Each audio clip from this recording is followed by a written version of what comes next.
106 miles to Chicago. We got a full tank of gas, half a pack of cigarettes. It's dark, and we're wearing sunglasses. Hit it. Wow!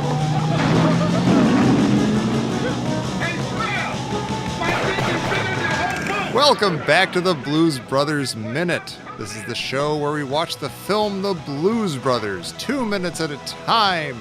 My name is Tom Taylor, and over here is Mike DeMaria. Oh, I just destroyed some Thai food.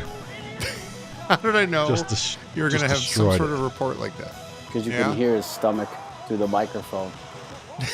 Did you eat any of it, or did you just destroy it?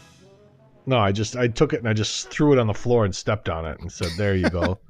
That'll teach you." New diet. No, I ate it. I You're ate not the the whole boss thing. of me. Just tore through it. Wow. Wow. It sounds like something I would do, and it sounds kind of weirdly satisfying, but it also sounds like you're probably furious with yourself. Well, I'll just say this, then we'll get to the rest of it. But I was eating it. Just get right through it. Like at a high rate of speed, because that's how I eat. And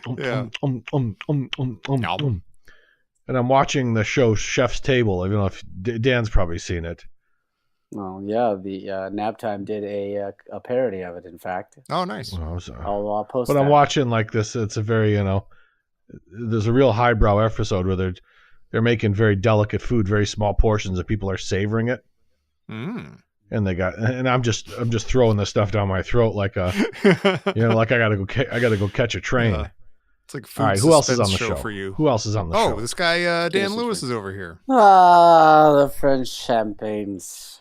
It's known for its Finest excellence. quality. Just savor with friends. Oh yeah, just say like to say hello to everybody, and I'd like to say happy birthday to Tommy. Oh, that's right. Thank you yesterday. very much, Dan. Yeah, Tommy. Yeah, Tommy, your birthday was yesterday. It was, yeah. So as we record this, Tommy, I don't know if Tom knows that his birthday is I guess it would have been his 23rd birthday when John Candy died. That's right. I did learn that just That's right. a couple May days 4th. ago. John Candy was 25 years ago yesterday that he passed away in Durango, Mexico. 25 years. And he What was his features prominently in this minute. He does. Our old Burton Mercer. God bless him. I love that guy. Do we know the actual cause of death of John Candy off the top of our heads? Ham sandwich. Literally, was it something like that? Might have been the old Mama Cass. Yeah. I think he had a heart sandwich. attack. Isn't it? Was it a heart attack, really? That It was a lot of ham sandwiches, probably, when it came down to it. And then I'm not drawing any parallels, but then March 4th is now also the day that Luke Perry died of 90210 fame. Oh. That's right. Yeah. He's a very similar type actor. Yeah, they went up for a lot of the same roles. They both had sideburns for a short time. Yeah. Mm-hmm. John Candy would be in a audition, and he would say, I'm probably not going to get this. I'm probably going to see Luke Perry in this thing. Fair enough. A stroke And is vice a crazy versa. thing, huh? Because he goes right away. Meanwhile, Kirk Douglas had a stroke what seems like 50 years ago. I think it was about 10 or 15 years ago. He had a massive more than stroke, that. and he's It was more over than 100 years old now. He's over 100 now with the stroke like 30 years ago. What is going on with that? Right. And apparently his faculties are fine. He's got the slurred speech and stuff, but he's sharp as a whip. What do you say? What are you saying? What are you saying? Sorry. I'm sorry. Not funny. Don't laugh. It's he's not awesome. funny at all. Get off fat. It just goes Get to off show a fat. stroke can go either way, It could be good or bad. That was a really long time ago that they were playing those clips on the Howard Stern show. That was maybe 20 years ago. Yeah. Have you ever thought of Yeah. So you see John Candy in this scene, but John Candy and Dom DeLuise, another example of this, is when they were young, they were always considered fat. You always think of John Candy as fat, but then you look at him like in this movie, he's not as big as he eventually he got. looks normal. He did get just looks bigger, normal. didn't he? Yeah. He got very big near the end there. Right, and so did Dom DeLuise. He became just massive. But when he was in the early days, when he was actually playing the lead role in the movie Fatso, he was actually very thin. I don't know if I would say he's Stunt very casting. thin. No, but compared to what he was, but if you look at his face and he just had like a belly, but he wasn't this Yeah, but enormously by fat character. Fatso era standards, Have you ever seen a regular French fry from McDonald's, from back in like 1980? I mean, it was really a different story. Fat was a different thing. Yeah. Right, but at the same time, though, the way that Anne Bancroft was making this scene throughout the whole movie that her brother was going to die because he's so obese, but he wasn't that obese. Right. Right. All right. They didn't realize how resilient the human body was back then. How obese you could really get. Yeah, we were going a lot of shit. We'll show them. Mm-hmm. Gauntlet thrown. The fries have been doubling in size every 10 years. And scientists and mathematicians believe that in another 80 years, the fries will be bigger than the observable universe.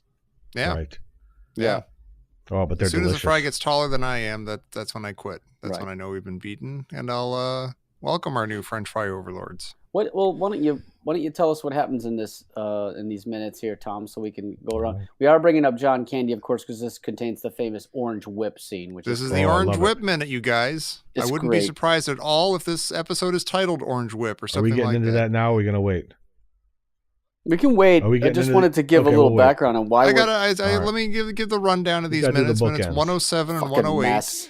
We got Curtis and the band taking a bow after Minnie the Moocher. Mm-hmm. Burton Mercer shows up with the troopers Daniel and Mount. They order some orange whips.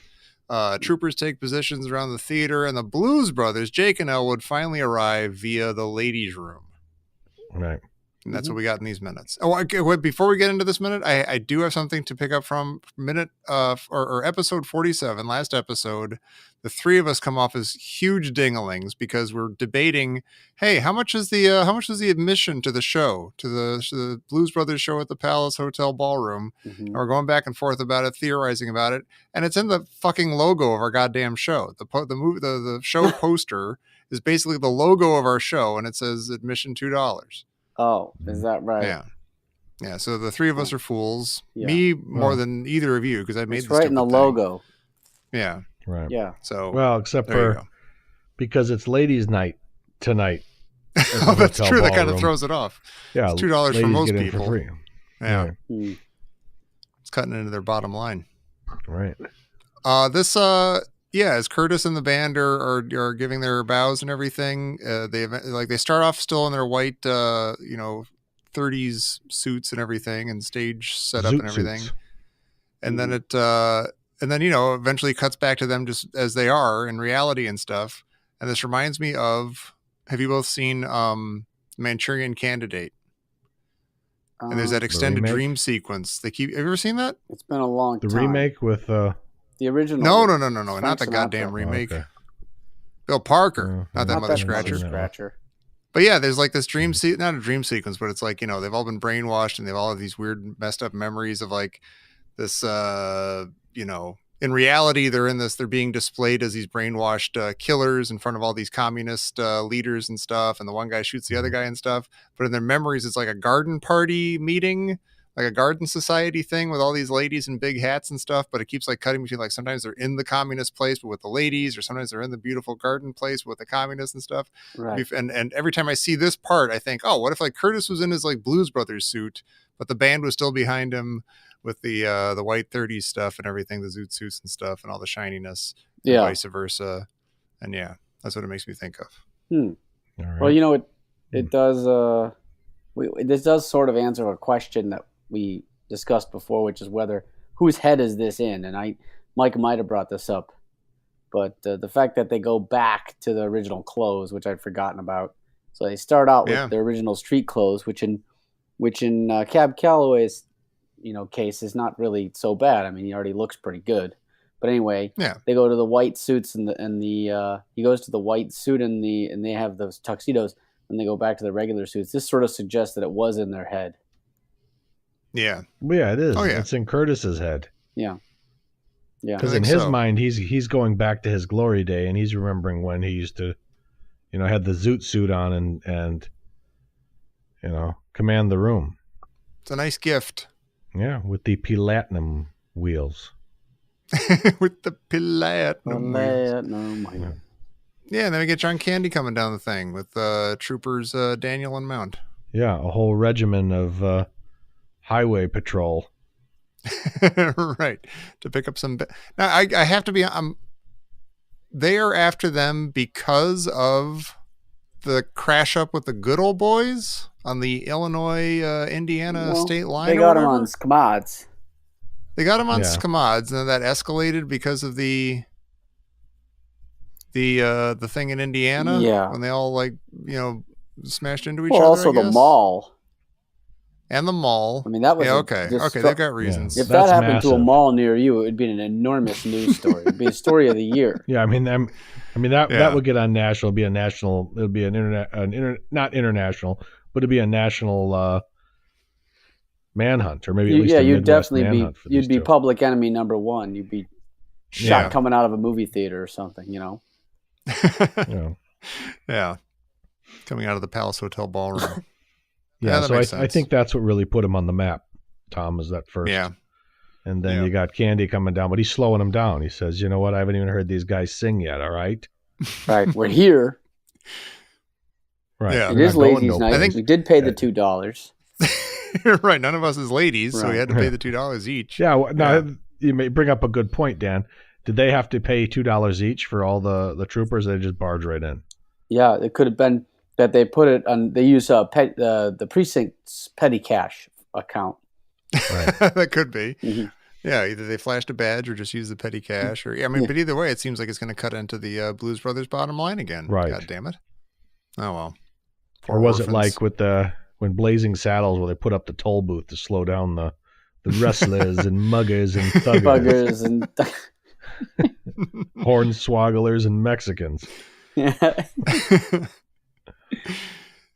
I can only see if Burton Mercer was played by anybody else, I don't think I would accept that this police officer is like waiting to see the performance before he arrests them. Yeah.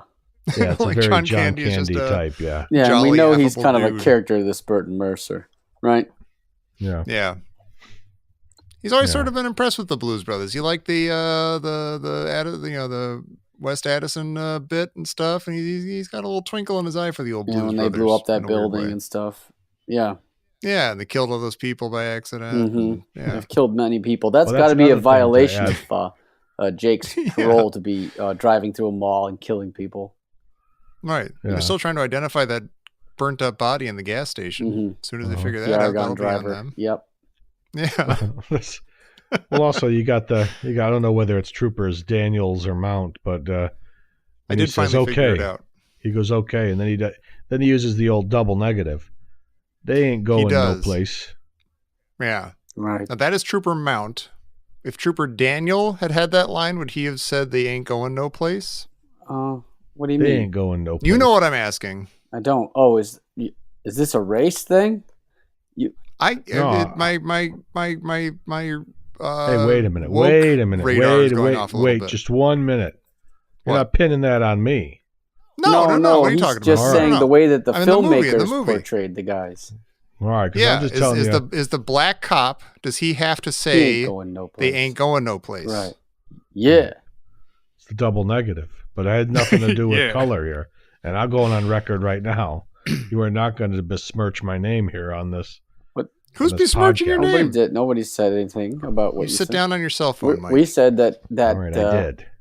Maybe the filmmakers thought it was it sort of made his character three-dimensional to have a, quote unquote black accent the way, when he said that. But that is a good question, Tom. I don't know, because they definitely, it could just be that the stereotype is to portray, a couple of dopey cops, but it's not hard. Yeah. Is he a dopey cop or is he a black cop in 1980? In 1980, right.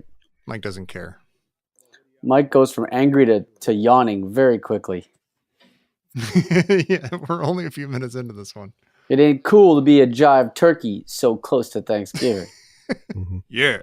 No, that was definitely a stereotype. From I think they were leaning heavily on racial stereotypes in that. Definitely. What did he say? Righteous? Go ahead. It was a righteous groove. What did he say? It was a stone groove, my man. It was a stone. You're the most righteous. What was now, next? You want to say? Can I admit something? I quote that all the time, and when I do, I say "You is the most righteous," and in the movie he says "You are the most righteous." So you I add have a been little trained by You give it a little depictions jive? in film to give a little jive, a little not quite spot on grammar. Yeah. You know, I don't know. No, I'm a victim Tom's having time too. to look in the fun. mirror.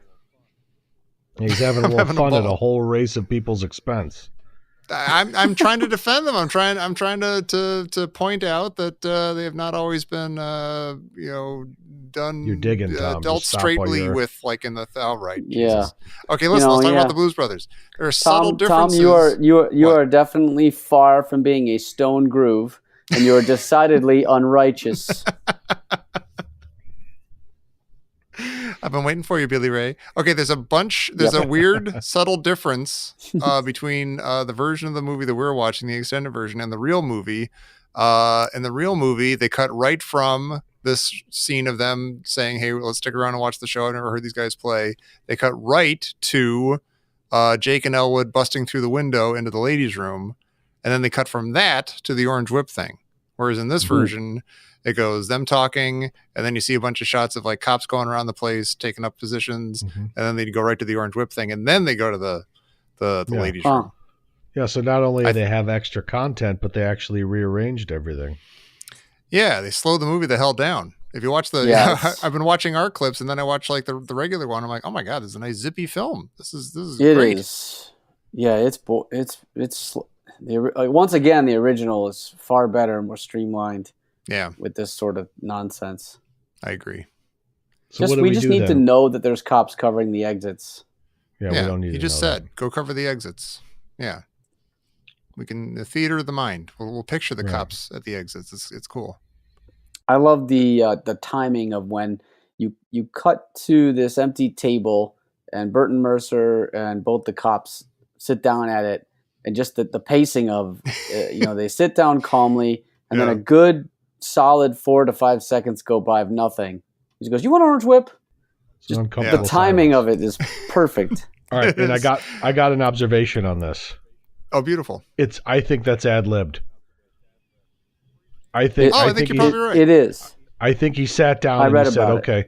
He said, "I did not read about it, but if you watched, like you were saying, the pacing, I think he said, go sit down and come up with something." Because the way he jumps on, do you want an orange whip? Orange whip. 3 orange whips here. Yeah. Yeah, just the way they do it. Yeah. But there's two incredible things about that. For one thing, Trooper Daniel, the one in front, he actually nods a little bit like, yes, he does want an orange whip. Yes. Thank you very much. I would like an orange whip. And then when he says 3 orange whips, he says it to a guy in the background, one of the troopers with a giant, shotgun or whatever. And the guy goes. He goes to get 3 orange whips. Yeah. Like, all right. Burton Mercer wants me to get him some orange whips. I'll get some. They orange always whips. make the rookie get the mixed drinks for the rest of the boys. But Troopers Daniel has fantastic. just he has a scowl on his face, but he nods his head like, "Yeah, I'll take it." He doesn't remove God the damn it! scowl. I'll have an orange whip. Oh, Now that you mention it. That's great. And I think, I do have a little background on it. Couple different sources, so the stories change a little bit, so I don't get any angry letters. But there had been a person on set providing refreshments for people, and one of them was, I don't know where it is, but one of them was like a set designer's, related to the set designer or something, and he had there was the Orange Whip Corporation. Literally, it was a non-alcoholic beverage. Yeah. That he had started, and he had been bringing them around the set and had asked if they could get a mention in the film at some point. Wow. And John Landis had mentioned it to John Candy, and John Candy improvised to that line. That's awesome. Yeah. I feel like I should know exactly what an orange whip is, and I don't. I always thought it was like an Orange Julius. Yeah. It is sort of. I also looked that up. An orange whip is basically. I think the product was playing off the name, but it's any clear alcohol, usually vodka, mixed with orange juice and some sort of cream product, either whipped cream type thing or sometimes a triple sec and a little bit of cream, and then you whip it with ice, and it's like a frosty orange alcohol creamsicle. I always think it's some sort of creamsicle sort of based thing, it's going to be that. Yeah. I just thought it was like an Orange Julius, like a non-alcoholic at all. Yeah, me too. It's probably that too, Mike. I think it looks like it goes. A couple of things go by that name, and during the Caddyshack minute, I made a bull shot I was just going to say we should made with my own beef stock. You did, and I should do an orange whip next time. I'm going to make an orange whip, and I'll report back. All right. I wish we all had orange whips. We should have thought of this before. We're a very poorly run show. We think of this stuff on the air when it's way too late. And I apologize to us and to the audience. It's organic. I guess so, but like failure is organic, Dan. It's too late. It's awful. I was referring to the orange whip. How wonderful was an Orange Julius though back in the 80s? Can I be honest? I don't think I've ever had an Orange Julius. What is an Orange Julius? You've never had an Orange Julius. It was a glass of orange juice? It was like a creamsicle drink that you would get at the mall. And they had one at 12 Oaks Mall, Dan, in Southfield. Oh, yeah. Yeah, and I would go there to Harmony House to buy some tapes back in the day. And I would get an Orange Julius. Now, Dairy Queen still makes Orange Juliuses. They own it. So if you go to Dairy Queen and get an Orange Julius. God. And then if I pour some vodka in it, is that an orange whip then? Just get the goddamn Orange Juliuses the way they make them. I'll do what I got to do. The way God intended it. Let's not complicate it with alcohol. It's like an orange smoothie. I just want to be a good Blues Brothers podcaster. Yeah, it's like an orange smoothie, but it was delicious.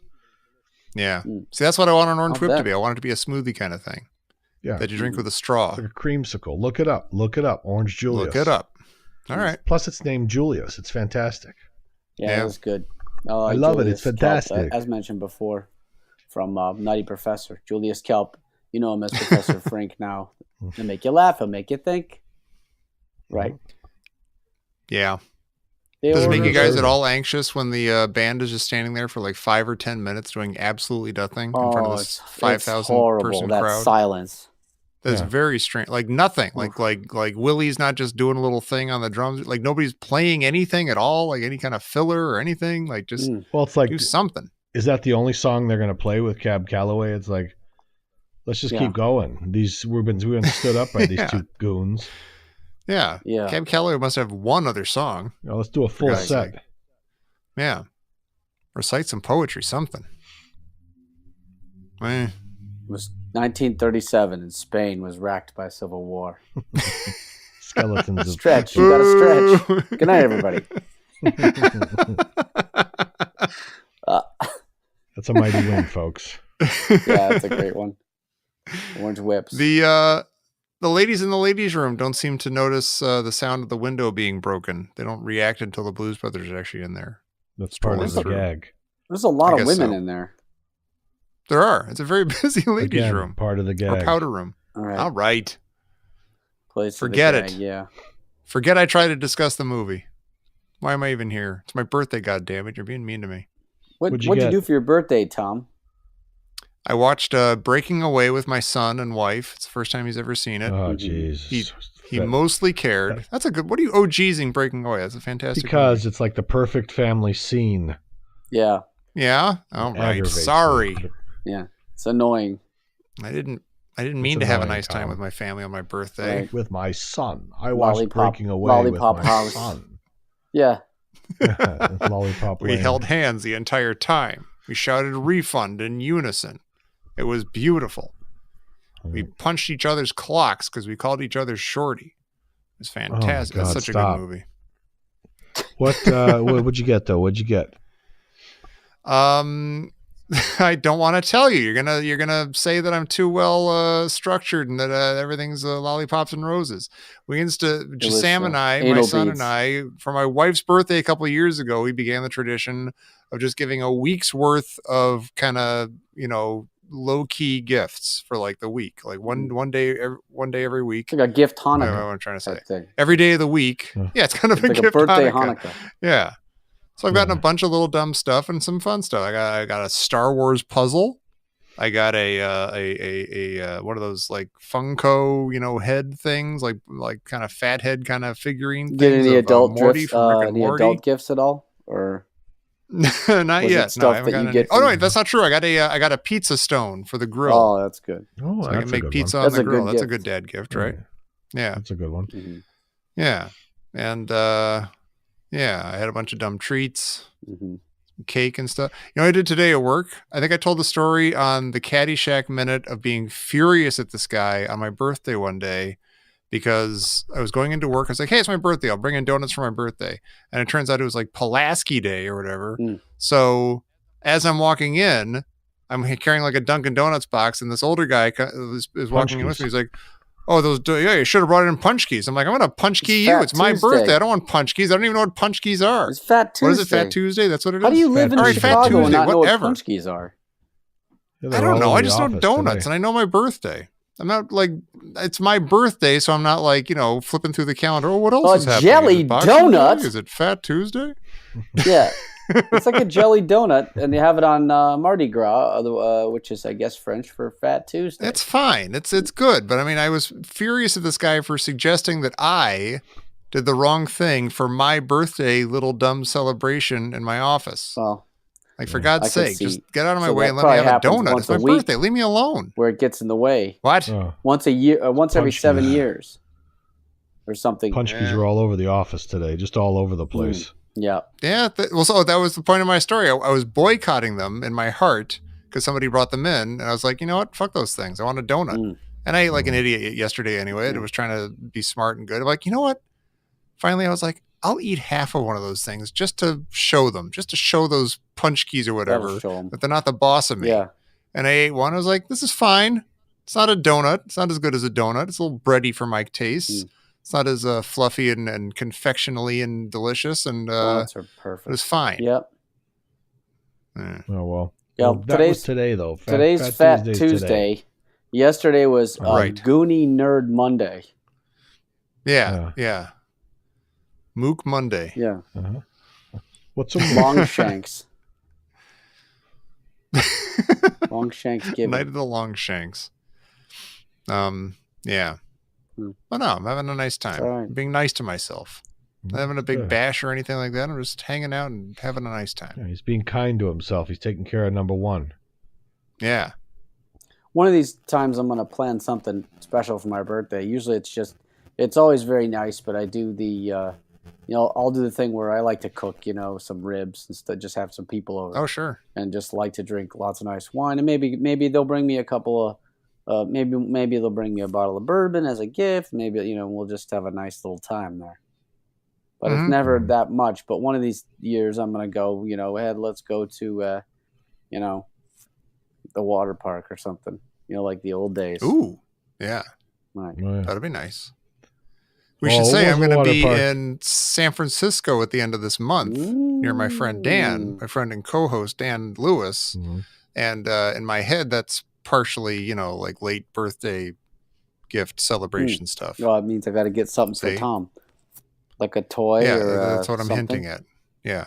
That's why I'm pointing at the palm of my hand right now as I'm saying this. I don't know if you can see that. Grease some palms. Yeah. Speaking of water parks, Dan, do you remember the Four Bears water park? Yeah, I do. I went to Four Bears. Remember that Four Bears. So this is like the 1980s version of a water park when it wasn't all that safe. Action Park in New Jersey. Yeah, now it's Six. Yeah, they had and it's not Bears, there. It's Flags. Yeah. Yeah, Six Flags, but it was Four Bears Water Park was somewhere in Michigan. You could die at this water park easily. Why not, right? Yeah, well, way to go. Life is cheap. Four Bears. And that's back in the day when you would say to your parents, like, so and so's going to Four Bears, can I go? And like, okay. And you're like 11 years old. And you like jump in a car with some drifter who takes you to Four Bears. Yeah. Yeah. Nobody pays attention. How you survive and come back. Yeah. Yeah. And it's like there was missing kids on your milk carton, but then your kid comes down on a Saturday and goes, I'm going to go out. You're like, go ahead. I don't care. Go do what you. Yeah, go for it. I'll just come. Are you getting back for dinner? No. Okay. How should I know? I don't know where it is. What are we gonna have over I'll give it my best shot. Depends on how many funnel cakes I can get my hands on. Yeah, I'll be back. Don't worry, but I'll be returning piece by piece in the mail. Yeah. No sunblock. Just go out there. Just get obliterated. Hey, I want a giant stuffed bear and some Hep C. Yeah. I went to the water park this past year. I'm telling you, before you jump in that, you talk about we just get sun blasted. Blasted. And you'd come back just blasted. And you come back and And like the remedy for it is my mom would just soak a wet towel in cold water and just drape it over my back, and she'd be like, the cold water draws the heat out of your body. I'm like, and you'd be just shivering cold because your skin was just blasted. How it works. Yeah. No, it's not how it works. But this was like late 70s, early 80s. The nerves are damaged. No one ever accused moms of being scientists. Right. And that's why every time I go to the dermatologist, they cut something out of my back. Oh. There's some bits of washcloth in here that have been embedded for 30 years. Yeah, it's 30-year-old washcloth in that hole. You've lost too much heat. We've got to get some heat back in there. We're gonna install some heaters. You're leaching all the heat out of your body. Yeah. Someone extracted it all. Oh, that's right. You grew up in the 70s. Yeah. Your mom was a witch using your body heat for some experiment. I mean, I swear to God, you'd be out in the dead of summer for 6 hours with no protection at all. Mm-hmm. No. Jesus. If you were cool, maybe you had a baseball cap or something. Maybe. That's it. No, just like that. I gotta make an just appointment. Chocolate on your face. Just weird. Yeah. No shoes. Dead gerbil all over your fingers. Yeah. Yeah. Yeah. I got to make an appointment to the dermatologist. That just reminded me. I probably should too. Crapulence. I should go back. I got a couple of moles, but they're not irregular. They seem fine to me. Yeah. I'll go check them out. You're no scientist either. Check your moles, people. Check them often. Yeah. Check them often, you son of a bitch. Check your blood sugar. I got Dan very pleased and excited the other day when my wife was delirious with joy having discovered that Wilford Brimley put out a record of old standards. I swear to God. With some band. It's the greatest. And it's just YouTube. Just look up Because Wilford it's not Brimley how like thinks when he can make a record or something. You know how like when Leonard Nimoy sings Be My Baby Baggins. Tonight or something, and you can't quite tell, someone tells you that's Leonard Nimoy, you go, really? Yeah. But this is like obviously Wilford Brimley. Yeah. Like it's so great. And he's not bad. He's good. But it's just like it's right just away Wilford Brimley. You go, that's Wilford Brimley from the Quaker Oats commercials. Singing jazz standards. That's the guy from Cocoon. This isn't a dog. This is imitation. You hear all me? been assimilated. You hear me? You watch Clark. You hear me? I said watch Clark. And watch him close. Do you hear me? I love that. All right. Bewitched, bothered, and bewildered am I, you son of a bitch. Best goddamn hitter I've ever saw. Yeah. My dad wanted me to be a farmer. Suit up. Dad playing nursemaid to the dead last place ball club, and I'm choking to death. He's a good man. God bless him. Losing is a good way to do it, you bastard. By God, get things done.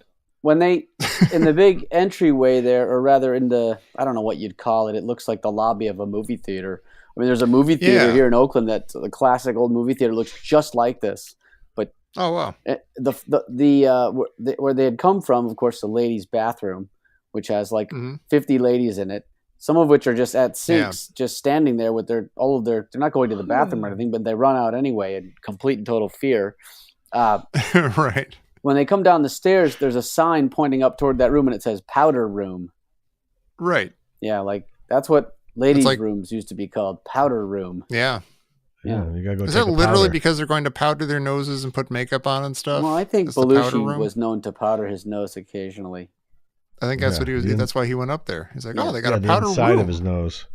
Yeah. Yeah. Fantastic. They got everything in this place. Yeah, he powdered from the inside. Little blood sugar. Yeah. Where no one can see. Should we do trivia? Oh, maybe. I guess if there's music playing right now, that means we're doing trivia. And there is. Oh boy. What do you got? Nobody has anything ready. Mike, you got something? No. I've always got the Trivial Pursuit Genus 1 1982 edition. All right. Whenever. We could just do a one card or something. What do you think of that? Yeah, why not? All right. I'll knock it out of the park, like pros. All right, so here we go. Trivia. We already heard the song. Trivia. Geography, Tom and Mike. What country's capital is Tirana? Tirana. Tiger. Tiger. She's a Hellcat. Tiger.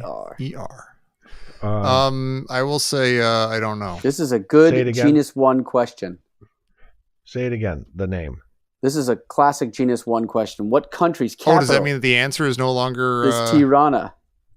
Tirana. Tiger. I will just say Tirana. Iran. Get your damn hands off my wife. That's Tehran, Tom. I pity you. That's Tehran. But he just said it was a good genus question, which makes me think that the answer used to be something else. It's Albania's. Oh. And Albania no longer exists, right? Wow. Remember Albania? Very interesting. Okay. Those were the days.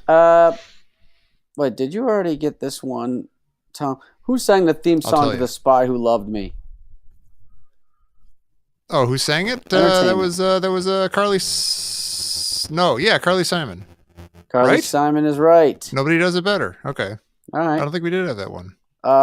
Let's see here. Who did Ringo Starr marry? This is history. Who did Ringo Starr marry in 1981? Barbara Bach from The Spy Who Loved Me. Barbara Bach. That's interesting. What did Mark Twain put? This is arts and literature. Mm-hmm. What did Mark Twain put last on a 27-item list of things to be rescued in the event of a boarding house fire? Octopussy.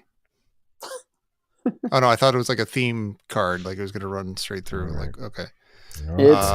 It's mothers-in-law. See what he did there? You see that? He was a wit. He was a wit. He had it, you know. He knows what to. He takes an idea and he twists it and makes it real special and funny. Right, he ain't lying. I shall Mother-in-law. I came in with Haley's Comet and I shall go out with Haley's Comet, and I shall make 10,000 cheesy jokes in between. What's the square root of 121? Wow, what a weird science and nature question. Wow. It's a 12? No. I don't know. What? That's a gross 11. is 12, and that's 144. All right. It's 11. Boy. It's close. I just said you got to say I was close. I know. No, I heard you, Mike. said I was acknowledging Mike got that one correct. You hear me? When I say 11, you say that's right. Do you hear me? Yeah, he was too busy berating me for my one-off answer. Yeah. All right, go ahead. Well, when you're off by one with squares, Tom, that can be a lot. Yeah. I can't. I hate to tell you, but when you're off by one, you're wrong. Go ahead. Yeah, you're wrong. It's true. What color is Bianco wine, Mike? It's white. That's right. It's Italian question there. It's real greaseball. Yay. All right. That was trivia. Hey, look at that. Right. Between the gorgeous. Sicilians. Almost well done, everyone. Did we get any of those right? I got the entertainment. I got 2 right. You got more than 2 right on that one. Let's see. I got Tom. all the James Bond related. Tom, you got all the James Bond ones. You just got 2 right. And Mike got 2 right. Yep. All right. Nice. Good job, guys. Well done. Yeah. And guys, well done on this episode. We nailed these minutes. I mean, for what there was to nail, Yeah. Yeah. We work with what the movie gives us. We got orange whips. What else we got here? Anything? Any other notes? What do we got? We're done? That's all I had in my notes. I was going to thank some patrons. Yeah, let's thank the patrons. Which patrons? You mean like the ones like Mark Mavora and Captain America and Snoke Porterhouse and Pork Snorterhouse and Matt Carson and Scott Bishop and Private Pile and Bill Turner and May Flores, who's joined us again. She was on there for a while and she went away and she came back. Off my it just goes to show you. Private Pile. Get the fuck off my obstacle.